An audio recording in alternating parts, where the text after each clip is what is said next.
the inspirational talk is none other than our beloved Brother Bernie, and the chosen vessel of the Word of God is Sister Nelly House. And may we remain standing for our Ignis prayer, followed by the Spirit song and the praise and worship. In the name of the Father, the Son, and the Holy Spirit, amen. Heavenly King, Almighty God the Father, we worship you, we give you thanks, we praise you, because you are our Yahweh Shaddai, the God is more than enough, the God, the creator of heaven and earth. To you, all things are possible, and naniniwala mo kami, Panginoon, sa mga oras at sa pagiging ko at sa araw na ito. Ang iyong banal na Espiritu ang siyang magagabay sa bawat isa sa amin, lalo po sa mga mabuting balita na aming punihan. Open our heart, open our ears, open our mind, our spirit. We believe, Lord, that the Holy Spirit is the one who presents it to us. And all this we ask in the mighty name of Jesus. We the intercession of our King, Mother Mary, through Christ our Lord. Amen. In the name of the Father, the Son, and the Holy Spirit. Amen. Good afternoon, sisters and brothers in Christ. Kamusta na po ang mga nangyawin tonight? Inumpana, araw-araw, pag-ibig, oras-oras at minuto. Because we believe that our Yahweh tonight is always keep moving and the Holy Spirit is always guiding. Sisters and brothers, open your Bible. The first Timothy 6:11 to 16. Are you with me, sisters and brothers? Amen. Pansariling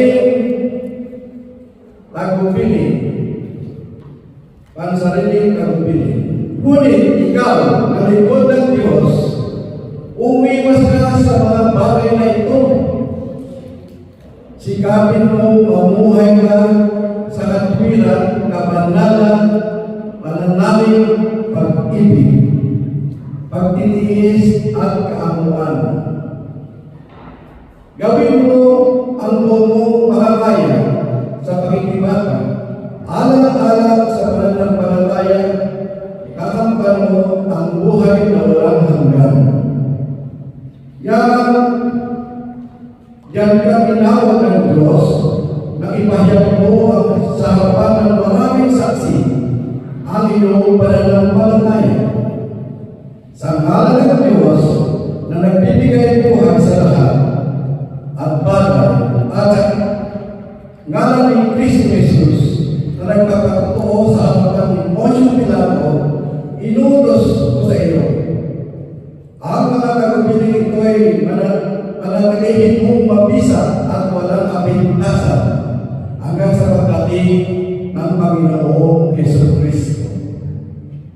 Sa tandang panahon sa ihayag ng pagpapaalam Diyos ang pangyarihan hari ng mga hari at Panginoon ng mga Panginoon. Siya lamang ang walang kamatayan, ang nananahan sa liwanag natin natitinan. Hindi siya makikita o makikita nilman sapagkat karangalan at walang hanggang kapangyarihan. Amen. Ang salita ng Diyos. Amen. Kasi dapat sa Sisters and Brothers in Christ, maraming salamat muli. At kami po ay nagkasama-sama sa gawain ni Al-Shaddai. At naniniwala ko na every minute, every second of the day, there is always good happening in each one of us, especially in our family. Ang sinasabi ko dito, Sisters and Brothers, na personal instruction. Sabi po ni Paul, by the way, Miss Paul, si Paul yung dati po siya si Saul na yan po yung mga umabatay sa mga Jewish na Christian na araw. But God changed his life. Amen? Kaya naniniwala ko talaga sa salita ng Diyos, lahat ay mababago. Amen? Walang imposible sa salita ng Diyos na hindi mababago. Kita niyo si Saul was a killer of all the Jewish Christians. And then one day, he changed to become a Paul, one of the most high disciples of Jesus Christ on that time. Amen? Kung sinasabi ko ni Paul, begin commanding Timothy to flee from these things. Kaya sabi niya kasi po si Timothy na iwasan o tumakbo o layuan ang mga bagay na ito. It's obvious that Paul has a very least means. Ano po ba mga sinasabi ni Paul kay Timothy? Lumayo ang buwan ng mga evil, harmful, foolish, spirit of greed, and love of money. Amen? Money, money, money. Sabi natin, Sister Edwin, nakrali ko, sino gusto yumaman? Hindi naman kayo pagkatiyawan na walang pera. Hindi po ba? Ang pagyaman, kasali niya ng pera. Mayaman kayo sa pag-ibig, sa pananampalataya, sa mga kaibigan, sa pamilya, sa kalusugan, pero isang kasali din na may pera. Amen? Pero ang sinasabi ko dito sa salitang pera dito, everybody needs money. Hindi naman tayo pwede magbayad ng pag-grocery tayo, magbabayad lang tayo ng salita o sabi ng pangalan pa si Bernie, ang monthly's grocery. Kailangan mo na yung may magnet. At yung may magnet, at kailangan mo sometimes we say, we need cash. Amen? Kaya we need money. But money, he said here, if you love the money, it's gonna be root of evil. Amen? Everybody needs money, but don't love the money. Money, money, money. Tingnan niyo si Manny Pacquiao, bumalik sa pagpupusingero. No money involved. Wala naman siyang money, kaya hindi ito ba? Amen? See? So, money. Goodbye for the victory, eternal life. Amen? Bakit na tayo pinapalayo sa mga bagay na ito? Tayo lumaban to fight for the good fight of our faith. Because ang kailangan natin dito, we are not sa message, we are not sa legal argument, we are not staying in this world. Amen? The Bible said, you have only 70 years to live. More than that is a gift of God. Amen? Kaya maniniwala ko, pag-abot ko ng 60, makadalang my toe, my knee, my shoulder, my head. Nararamdaman ko ng sakit sa toe, my knee, my shoulder, my head. Narating tayo lahat na hindi tayo makakita. We cannot escape from this kind of pain in our body. Lahat tayo, one day we walk like this, one day we walk like this. Amen? Lahat tayo nagdaan, no one can escape that. Because we're aging. And we're aging, all the parts of our body is also aging. Amen? Kaya kailangan natin talaga, pag dumarating na tayo sa mga kailangan mo, pinirinig tayo ni Paul. Sabi po ni Paul sa atin, okay, Paul told us not to Timothy now, because Timothy is gone. And then the Bible is 2 Timothy.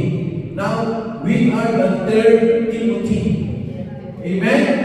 We are the third Timothy that Paul reminding us that we need to run away all kind of sins that will slow down to us for this race to go to eternal life.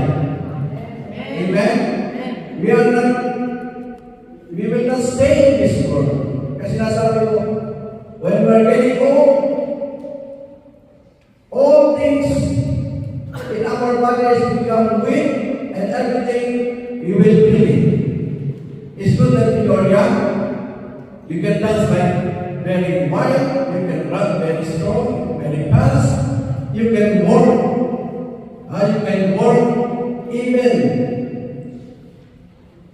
Saturday, but escape po yung Saturday kasi kailangan kasi gawin. Monday, Because the Bible said, I give you 6 days to work, 1 day to rest. Amen? Amen? Kailangan po natin ang ating kapahingahan. Huwag po tayo mag-after sa money.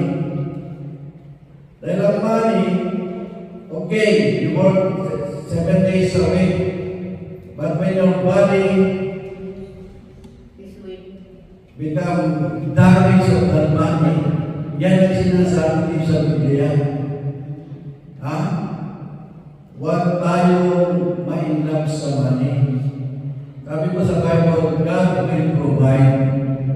Amen? Kahit magtrabaho ka 7 days, yun is enough. If you spend 2 months, you earn $100. For a week, and you spend 120. Meron ka ngayon debit. Kaskas dito, kaskas dito. So, yung credit, tumo-tumo, hindi mo napapansin. Amen? Kaya po, Paul telling us, Timothy, he must flee from sin. Fight a good fight of faith. Kaya pinag-usapan naman dito ang ating pananampalataya. At sabi ko po siya kanina, gawin mo na si Mayhin. Ang ating pananampalataya, ang ating ko, kailangan maglaban. Amen? Sabi po, so start ready by truth and belt of tight around. Ito po ang sinasabing the whole armor of God. Kasi ito po ating mga kalaban dito, hindi po natin nakikita ito. Sila po yung mga kalaban ng underworld. Kaya kailangan natin maging mapagpatyaga, maging masuri, at maukaintindihan natin ang mga nangyayari. Amen? Sabi nga po sa ating isa pong kasi po nakakalimutas kanina, ang kaso po is about ang mayaman at ang mahirap. Di po ba? Si Lazarus at saka yung mayaman. Tingnan niyo sa istorya ni Jesus, namatay. Kaya sabi ko sa katabi mo, ikaw at ako, mamamatay. Lagyan natin yan. Hindi tayo mag-isip dito for 1,000 years in this world. Never. It's not gonna happen. Kaya dito sa halimbawa ni Jesus, sinasabi dito, namatay sila sa puso at mahirap. Ngayon, nagkita pa sila sa langit, sa impyerno, hindi. Kasi si Lazarus, kasi yung mayaman, napunta siya doon sa Hades. Did you know what is Hades? It's not just impyerno. Because wala pa naman sa impyerno. Hades, kasi parang kumbaga sasakay ka ng bus, terminal, na papunta ko. Kasi pag punta mo pala sa impyerno sa langit, pag bumaba daw ng Jesus Cristo, the second coming, that God decided when you go to hell, you go to heaven. So yan yung parang terminal. Nandiyan po yung mayaman sa Hades. Ang nararamdaman niya, para siya nasa loob ng oven. Siya yung buhaw-buhaw. Sa init na kanyang nararamdaman. Tignan niyo ha, wala pa siya sa lake of fire. Sisters and brothers, wala pa siya sa lake of fire. Lalo pala siya sa oven. O, daw, paano nakarating pa sa lake of fire? Ay nilasa naman yung mahirap. Nasa Sion siya, nasa Sion. Yun ang tinatawag na Abraham Duloso. Doon ang weather doon para ng spring at saka full weather. Ha? Double digit, pero namin, nasa 11, 10, 13. Kaya, nagmamakawa yung mayaman kay Abraham. Abraham! Kaya yung tito Lazarus yung tito is so thirsty. Amen? Kaya dito sinasabi dito ni Paul Timothy na huwag na tayo pa magkasala, di lang tayo sa itong magkasala, kailangan parati tayo makinig ng salita ng Diyos at magbasa ng Bible para sa ating kaligtasan. Amen? Amen? See? Napakahiwaga ng Biblia. Sinasabi na sa atin, ha? Kung anong mangyayari sa atin. Si Kristo na nagsasabi na, hindi si Brother Jeremy, kung nabasa nito ang gospel for today. Amen. Mamaya, tatalakayin ni Sister Lenny, malalaman natin talaga anong sinasabi ni Jesus Christ pagdating ng panahon. Amen? Sabi nga nila, unahan lang yan. Oo nga, nag-uunahan tayo. But we need to have to fight. To fight for the good fight of faith. Amen? Alam ko naman lahat tayo na nanampalataya. Ang sabi nga ni Paul Peter, you, man of God. Pwede sinabi, you, man of God. Kasi si Timothy, naglilingkod na sa Panginoon. Ako, tayo lahat dito. Kahit wala tayo position sa gawa niyo tayo, position sa gawa niyo, lahat tayo naglilingkod sa Diyos. Nahihiling tayo ng salita ng Diyos. Ikaw at ako, mahal tayo ng Diyos. Amen? Kaya alam niyo, sisters and brothers, kahit na tayo tinubos ni Cristo sa ating mga kasalanan, even Jesus Christ, saved us in our sins, there is still a little bit as it's in our hearts. Nandiyan pa rin yan. So, pwede pa rin tayo bumalik sa lumang buhay. Kaya, pinagsabihan ni Paul si Timothy na huwag ka na bumalik sa lumang buhay kasi nakikita niya na maayos na ang pananampalataya ni Timothy. Kaya kayo mga Timothy, fight the good fight of your faith. For the eternal salvation. Hindi ako masisig ng asawa ko, hindi ako masisig ni Brother Mike, ni Pastor Benito, si Bishop, si Mampala, hindi tayo masisig ng mga yan. Through our faith. So, fight the good fight of our faith. Amen? Glory to God, glory to Christ Jesus. In the name of the Father, of the Son, and of the Holy Spirit, amen. Lord God, maraming pong salamat sa iyong mensahe na pinatupo sa bawat isa sa amin. Nawa ang aming pong pananampalataya ay patuloy-tuloy namin kapagtagumpayan sa tulong ng iyong banal na Espiritu at sa iyong mga salita na aming pinagsasaluhan hindi lamang sa araw ng linggo, sa araw-araw po namin pamumuhay sa mundo nito. Ituloy po palagi ang aming mga kamalian at turuan niyo po kami maging matatag sa anumang laban namin para sa aming po salvation. We have to fight the good fight on our faith. Oh, hallelujah, Lord Jesus, and all this we ask in the mighty name of Jesus, with the treasure of our Mother Mary, through Christ our Lord. Amen. In the name of the Father, the Son, and the Holy Spirit. Amen. Good afternoon, sisters and brothers. Let us open our Bible in the Gospel of the Lord, according to St. Luke, chapter 16, verses 19 to the following verses. Luke, chapter 16, verses 19 to the following verses. Handa na po ba mga nagbiyahe? And it says, there was once a rich man who dressed in the most expensive clothes and lived in great luxury every day. There was also a poor man named Lazarus, poverty source, who used to be brought to the rich man's door, hoping to eat the bits of food that fell from the rich man's table.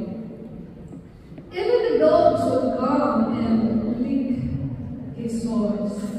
The poor man died and was carried by the angels to sit beside Abraham at the feast in heaven. The rich man died and was buried, and in Hades, where he was in great pain, he looked up and saw Abraham far away with Lazarus at his side.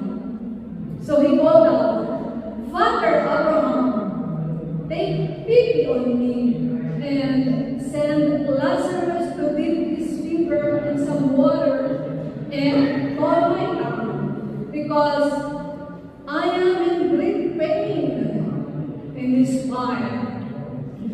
But Abraham said, remember, my son, that in your lifetime you were given all the good things, while Lazarus got all the bad things. But now he is enjoying himself here while you are in pain. Besides all that, there is a deep pit lying between us, so that those who want to cross over from here to you cannot do so, nor can anyone cross over to us from where you are. The rich man said, then I beg you, Father Abraham, send Lazarus to my father's house, where I have 5 brothers. Let him go and warn them, so that they, at least, will not come to this place of pain. Abraham said, your brothers have Moses and prophets to warn them. Your brothers should listen to what they say. The rich man answered, that is not enough, Father Abraham. But if someone were to rise from death and go to them, then they would turn from their sins. But Abraham said, if they will not listen to Moses and prophets, they will not be convinced, even if someone were to rise from death.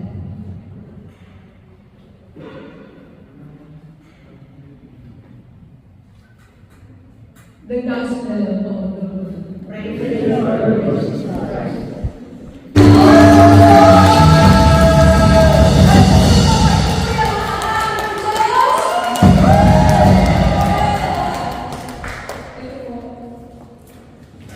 And the brothers and sisters, alam mo ba?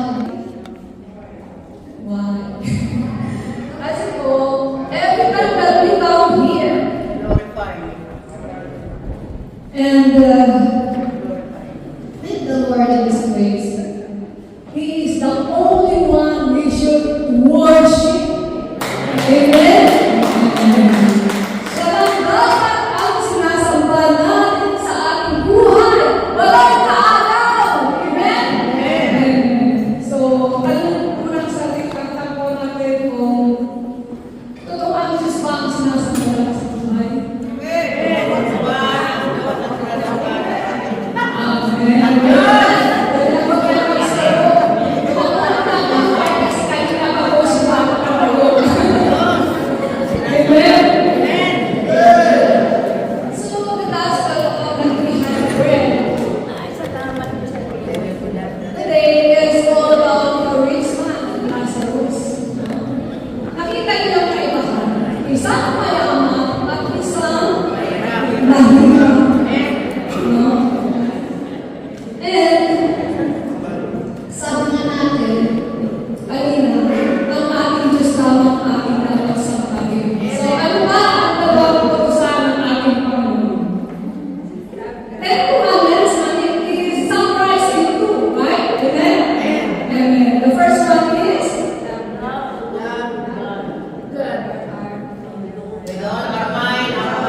bahay, dinadaan-daanan lang niya. He even noticed Lazarus. No? He failed to see his social responsibility and accountability as being blessed with so much wealth. No? Tayo ba mayaman? Yes! Ayaw kong makakunan na kayaman. What is the true richness or riches in this world? It's God. And all of us here is the believer of God. We are. Ay mga tinawag ng Panginoon, and we know God, and when we have God, tayo ang pinakamayaman sa mundo. Why? It's because God is the owner of everything on this earth. Amen? In this earth, He is the creator. So lahat yan, kailangan natin, pag may kailangan, we have to ask the Lord. We have to pray for what He has, what we need. Amen? Amen. Pero meron pa po ba kayong napansin? To the rich man, he has no money. Amen. Tayo. Sila na tayo yung pangalan ng Lord because we don't know we are like Him. We think we are not doing bad, but we are not doing good either. Amen. And that's what happened to the rich man. No? And sabi natin, we are the richest man in this world because kayamanan natin ang ating Panginoon because He is our inheritance. Yun sinabi niya mismo yun sa alam-alam na sa tayo. We can read it in Psalm chapter 16 verse 5. And secondly is Lazarus. Actually, dalawa lang naman siya or tatlo. No? But in the first part, it's only the two of them. And Lazarus, you know that Lazarus is a Greek name.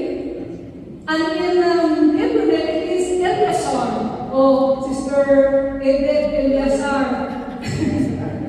And the meaning of Eleazar, the Hebrew Eleazar is God has help. God is my helper. So wag na tayong pag-alala, wag na tayong malungkot, be joyful.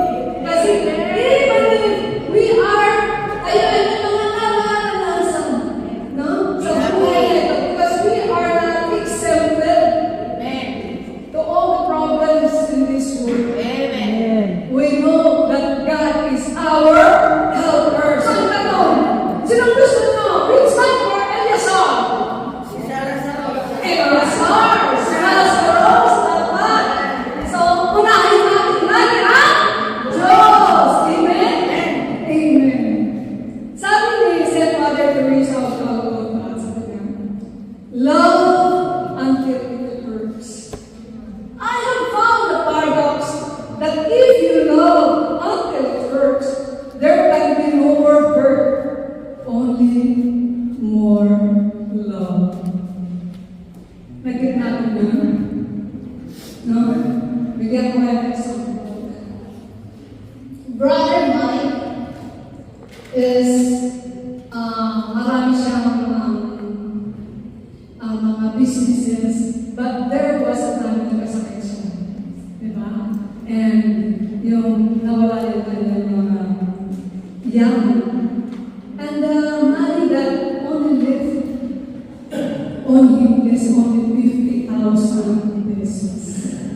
50,000 pesos na lamang ang pera niya. But then, he gave it to the charismatic it's not the charismatic that we have now, but it's the charismatic for fellowship, but under the Catholic Church, and he gave it to that charismatic organization. So ibig sabihin, that is only the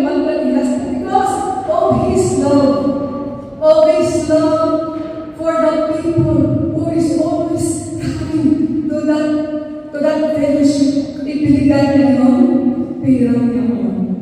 Kahit wala na siya. No? At hindi niya yun pinroblema. And then, what is God wanting us to have? That love. No? Love na kahit nasasaktan na tayo, even it hurts, we still love. Kasi sabi ng paradox. Kasi when, parang yung, ano din eh, yung pag napilay ka, and pinahilog mo, para bumalik sa dati, you have to feel that pain. Because when you feel that pain, and then it gets back to the same position that it should be. At ganon ang nais sa atin ng ating Panginoon. Loving our neighbor as ourselves. So tatlong C ang binigay sa atin sa araw na ito. And that C is makikita namin dito sa ating pagbasa. Unang C, no, is to have that compassion. Nakita niyo ba? Nagkaroon ng compassion yung rich man? And sometimes it is like that also. No? Daan-daanan namin natin yung mga nangangailangan. Even though we have that money in our pocket. And yet, we think, oh, ipagsusugal lang na yan. Ipagsisigal lang na yan. Hindi naman natin alam actually what is happening to their life. And then, we are so indifferent and thinking that we are bad. But the thing is, sila nakikita yung bad doon. It is the homeless who are in us. When we judge, we are the ones sinning. At ayaw ng Diyos that we will going to judge each other. No? Kaya nasabi niya, love your neighbor. So let us be compassionate. God the Father, in the Old Testament, we can read in there that more than 12 times, ipinakita yung kanyang pagiging compassionate. So our God wanted us to be also like Him. And our Lord Jesus Christ also make us see, or nakita nito 6 times that He has been compassionate. And to be compassionate really is, kung nalala na kanyang parable of the Good Samaritan, others, tinaghanan nila, yung nakita nila na nangangailangan ng tulong. But this Good Samaritan, alam niyo ba? Why they are called Samaritan? They are Jewish people also. And then the Jewish people, yung kapag ng Jewish people, look at them, look down on them because they intermarried. At parang sana hindi na sila po Jewish. But then, all the Jewish people that pass by, hindi na tinulungan yung nangangailangan. But this Good Samaritan, ipinakita niya kung paano pagiging compassionate. Because compassionate is doing what you feel. When you feel naawa kayo, when you feel beautiful to one person, or kahit kanino, no? And you did not do something with it, that is not compassion. But if you act on it, that is being compassionate. No? And mga kapatid ko kay Kristo, sabi sa Colossians 13, verse 12, as God's chosen people, holy and dearly loved, we are dearly loved. No? Kahit makasalanan, minahal ng Diyos. Sabi dito, clothe yourselves with compassion, kindness, humility, gentleness, and patience. It is just like what Brother Bernie has shared to us a while ago. No? Kailangan natin maging compassionate. Alam niyo, may isa akong karanasan that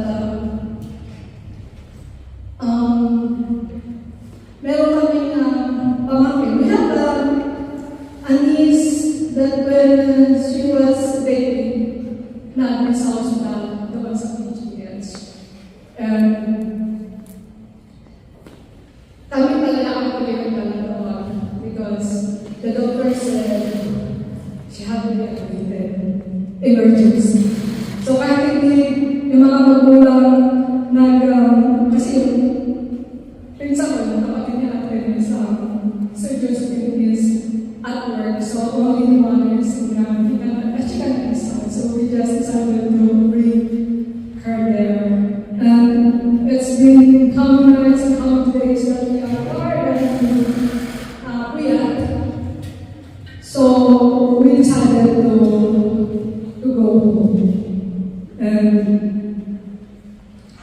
doon sa pages, there is homeless elderly na namamanus naman. So I just looked at her while I was waiting for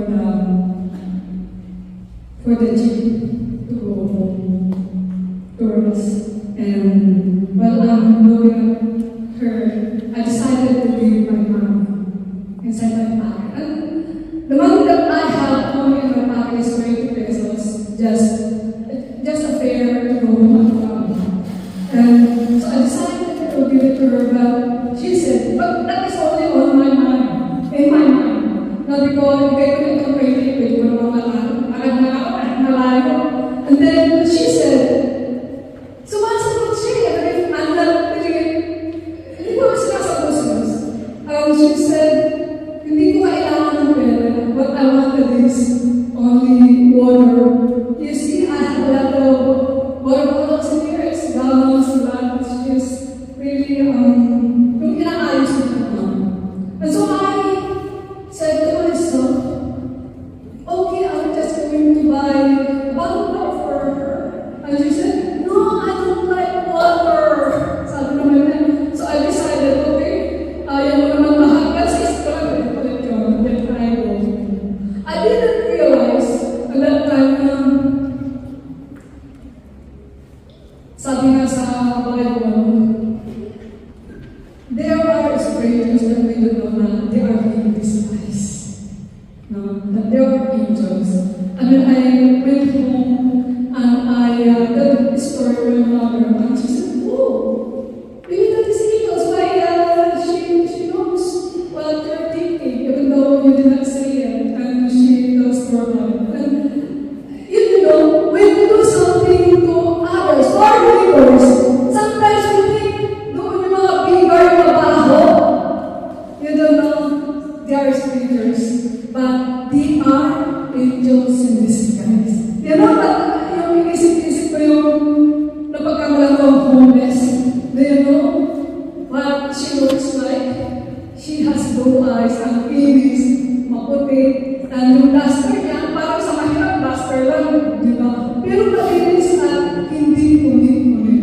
So my dear brothers and sisters, let us not judge, but be compassionate because we don't know those who are the strangers that we are judging. They are like angels in disguise.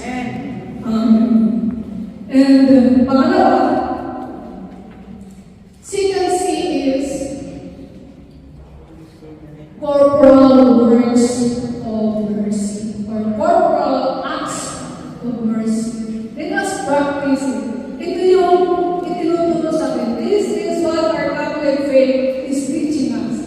The CCC, nasa CCC to Catholic, at Pagkain, basta Catholic. As our Catholic Catechism of the Catholic, Catechism of the Catholic Church. So, ito tinuturo sa atin. And what are these corporal acts of mercy? Corporal works of mercy. These are feed the hungry, Visiting the prisoners, visiting the prisoners, feeding feed the hungry, giving drink to the thirsty, cure the hopeless, visit the sick, visit the prisoner, bury the dead, and love the neighbor. No? Ito yung inaas sa atin ng ating Catholic Church. I believe our Catholic Church is a universal. It is open to everyone. Hindi ito tumitingin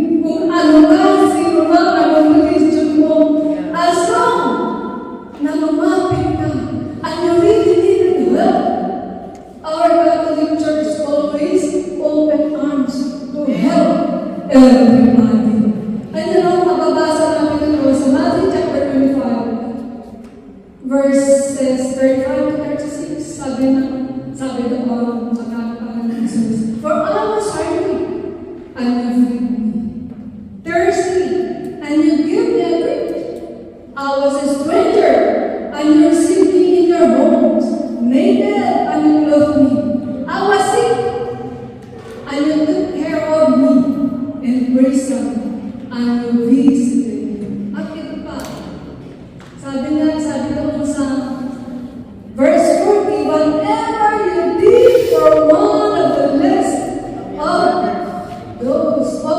these brothers and sisters of mine, you did it for me." Sa mga kapatid ko kay Kristo, huwag tayo, let us not took back what we can do good to others, to our neighbors, na kahit sino man sila, we have to always do good. No? Amen? Kaya sa Catholic Church, there are a lot of organizations to do this. No? May mga talagang di ba, hindi pa natatapan ng month yung nangungulekta ng mga pagkain, whatever it is that they can give, no? Sa mga nangangailangan. And they are feeding the hungry. Meron mga food banks. And may mga, yung ating gawain mismo, there is may mga association or may sa ating gawain mismo, meron talagang trace sila na tinatawag din NPG, and they go to that prison at maraming mga nababago sa loob pala ng prison. Amen? Amen. Lord God. At mga kapatid ko kay Kristo, let us love our Catholic faith. Because here, dito, ginagawa natin. Yes, I know, there are a lot of organization there that is not Catholic and they do it. But we don't know, no? Kasi minsan, namin but here, in our Catholic Church, we don't. It is universal. When it is universal, lahat yan sako, hindi lang sa mga Katolik lang. But everyone who needed help. Amen? And pangatlo, na seed is charity. Let us be charitable. Charity is unselfish. And our God is unselfish. Even we are sinners, and yet He is there, ready to always love us. He loves us, but it means yakapin tayo. Nagkakasala tayo ng untikang bahay. Nandyan siya upang tayo ay sambungan. Amen? Amen. Lord God. Charity is the highest form of love, signifying the reciprocal love between God and man that is made manifest in unselfish love of one's fellow man. Generosity and helpfulness, especially toward the needy or suffering. And yun yung nais na ipakita natin on how we really to love our neighbors. Huwag natin ipagkait yung kaya natin gawin. Kasi by the way we love other people, that is the bunga ng pag-ibig natin sa Diyos. Kagaya ng bunga ng pag-ibig ng ating Panginoong Diyos at ng ating Panginoong Hesus Kristo, that He gave His only Son, our Lord Jesus Christ, gave His life for our salvation. Amen? Amen. Alam niyo, maraming mga charitable institution, and they are doing that not to have just money, but to help. And I have a dream. This is the first time I will share this. I never share this. I have a dream of putting up organization institution, charitable institution for aging people. And to have funds for the mission pa gagawin yun. And I think of it also. Sabi ko, sa isip ko is that I will going to put up a charitable institution for aging person. For having funds for those who have a golden heart to give, no? Sila yung man of donor, sila yung man to make. And I don't know how to do it. And because that was my dream when I was younger. And you know, I'm not younger anymore. Parang yung once na rin, malapit na mag-isip mo rin. Amen. And so, until now, you know, my profession back in the Philippines is midwife.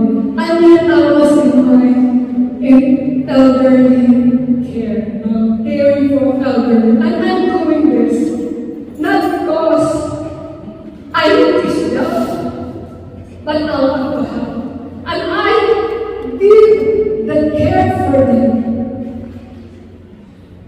I'm making them feel like they are my own, like they are my own parents, like they are my own grandparents. Ano ba kasi siguro, when there are others there, I am always happy to help and help them whatever they need. Mga kapatid ko right there, so this is what God wanted us. Sabi sa Colossians chapter 3, verse 14, pagkagundong ang sa compassion. But above all these virtues, have charity, which is the bond of perfection. Charity is the bond of perfection. So mga kapatid ng Christ, let us be cheerful because charity ko ating basahin. There are three things that pillar of our faith. To have hope,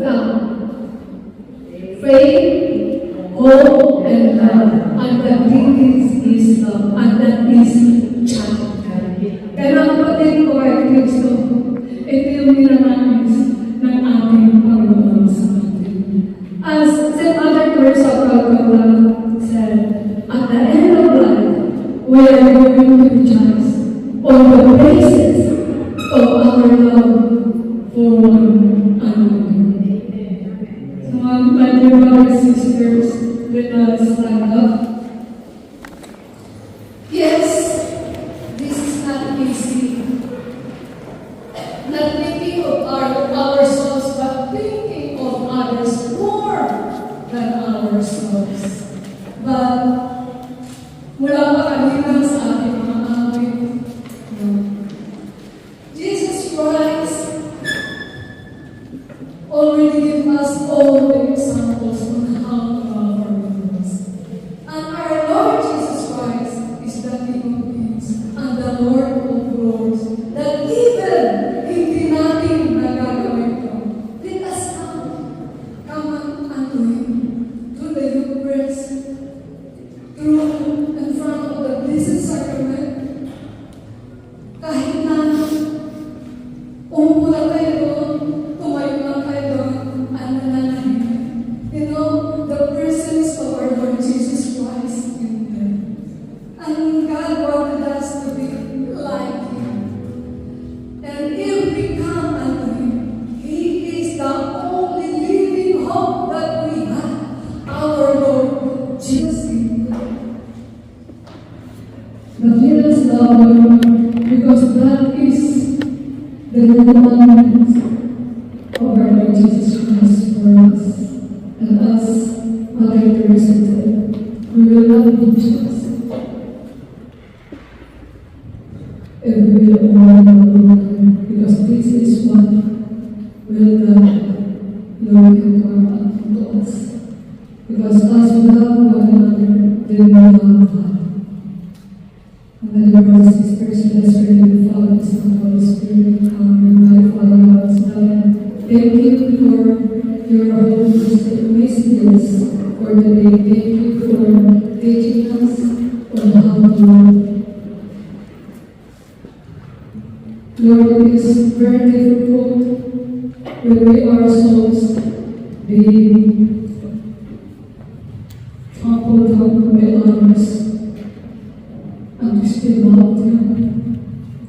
When they hate us, and we have to still love them. But you are always there, God. You are always there to help us to overcome all these things that is happening in our life, in our world. There are so many people na wala silang pakialam just to have that money. But Lord, as we come to you today, and as you have called us to teach us, Lord, help us that we will have also that love that you have. Let our thoughts be like your thoughts. We are your ways, we are your ways, O God. And let the power of the Holy Spirit will always be worked in us so that all the things that you wanted us to be, ay mangyari sa amin. Lord, will done in our life. And Lord, nagawin ko lahat ng anak mo na tinawag. Alam mo kung ano ang kanilang mga pangangailangan, ang kanilang mga nararanasan. We're putting it all into your hands, Father. Sa lahat ng mga mensahe, Panginoon. Pagkipagaling mo na po silang lahat. Mga nasa hospital at nasa bahay, Panginoon. Doon sa mga total recovery, Lord, na mga tuloy po silang pupunin mo pang sila'y tunay na may pahayag at kabuti po sa kanilang buhay. And Lord, andito po ang lahat ng aking mga prayer requests. Ikaw pa lahat. Wala ka mga nakasulat dito, Panginoon. Nakasulat man or hindi, Panginoon. We are lifting it all up unto you, O God. And we believe that answered prayer na po, and your eyes and love offerings, Lord. We are giving all that you with love. Mula sa aming puso, Panginoon. Tanggapin mo ito, gamitin mo pang sa ganun. Ang lalo pa po may palagalan ng iyong banal na salita. At maabot yung mga tao, hindi maaabot.